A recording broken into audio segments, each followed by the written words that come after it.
It's the beginning of the year. We're working on this project with the GT-R Nismo. And now it's all down to this lap. So you can imagine the tension was really, really big. And you could see I was just checking with my left hand that the car is in R mode and all the settings are correct. And here I start to go and the time starts right here at this point. So this I take in second gear and you can see a little bit oversteer in the exit. The tire is not 100% warm yet. And come down to this really difficult section, the CarsandBike section. And this is really fast here, up in fifth gear. You can see the gears here and then down to third for this section.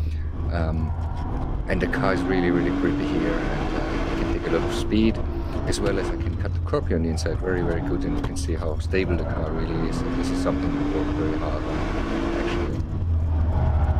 As well as here, completely over the curb, the car keeps really stable on the ground with the wheels attached.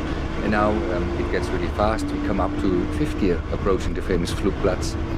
And the car is really, really stable here. You can see it's not taking off much and the speed's really high. And we take it in fifth gear.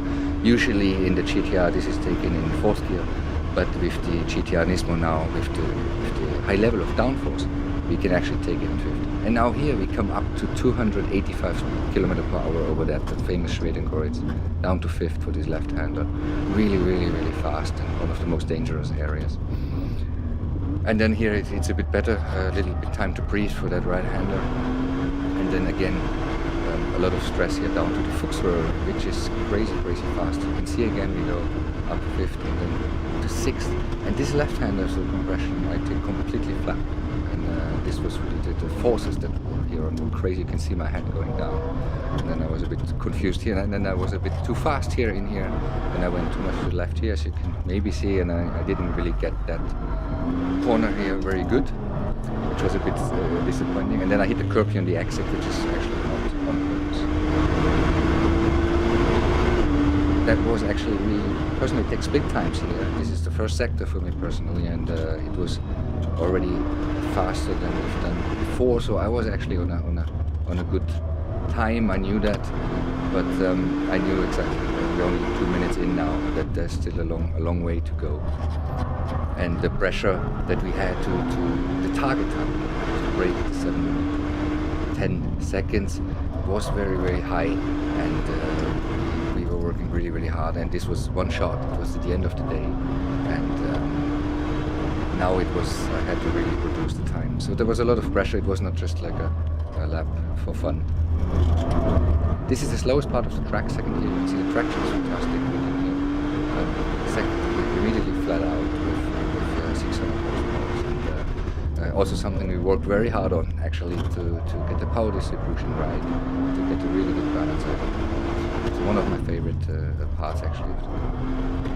We're up now, we come up, approaching the bergwerk, now coming to the left-hander and Niki Lauda has been accident, the left-hand king. Very fast. This is flat in fifth gear, but it's really, really pumpy and fast. You can see the pumps here, and the car brakes really well here for bergwerk.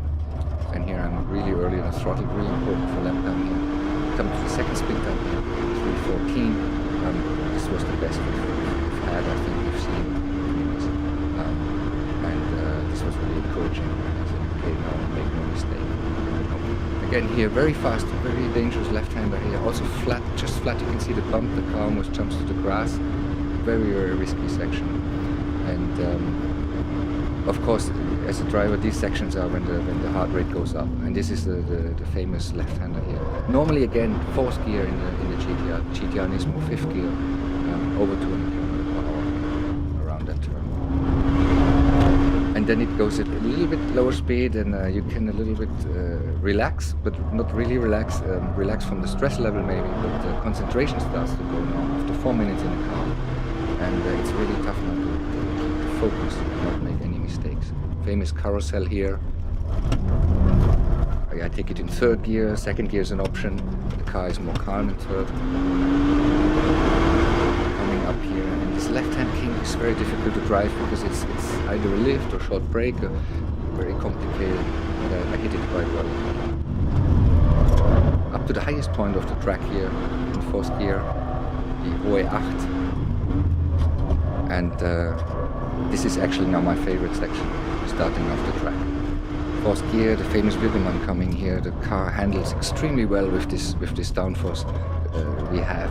Here over the curbs here, shortcut here with the Wirbelmann, you can see how it's jumping, but it keeps it on the road fantastically. And here the grip level is absolutely amazing as well. Now we're approaching the galleries here on the left.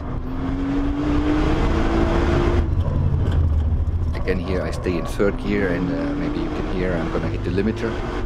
Up here it goes in, and this is better than shifting up for 10 meters and shifting down, more effective. Here I have to shift up to fourth and back to third, so everything's maxed out. And here again now I stay flat on the throttle down here, which is also something we had to work hard on to achieve that. It's fifth gear now here down, and it's very close on the curb, and then a really big jump here.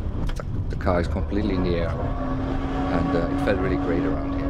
And also here the left-hander, and then this is the last jump and the last really dangerous section here, which is really tricky.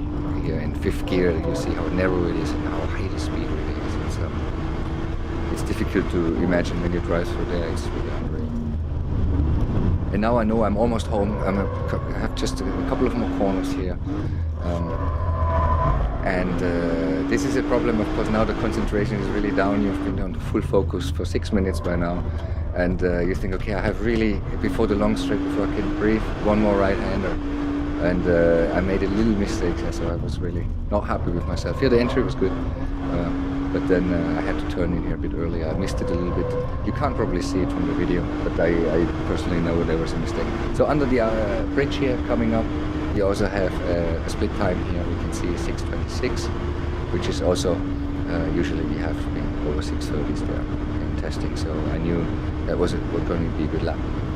Here we are approaching 280, 290 kilometers, 300. We are now over 300 kilometers per hour. Now I switched to the right lane, and this is flat out now. The left-hander is 306 kilometers per hour, and the car will go then down to 310 in this compression here. And stay in 6th, and it's a huge compression. You can see the head again moving down, and then I hit that very good. This is also difficult to drive, so I was lucky with that. And then here over the curb again, the car handles fantastic over bumps. And the last turn here, just make no mistake, just around first here. And that was the time, and then I see it, and you can see I'm really happy. All the pressure we had over all those months of hard work came out, and I was really pleased to be able to do this lap time.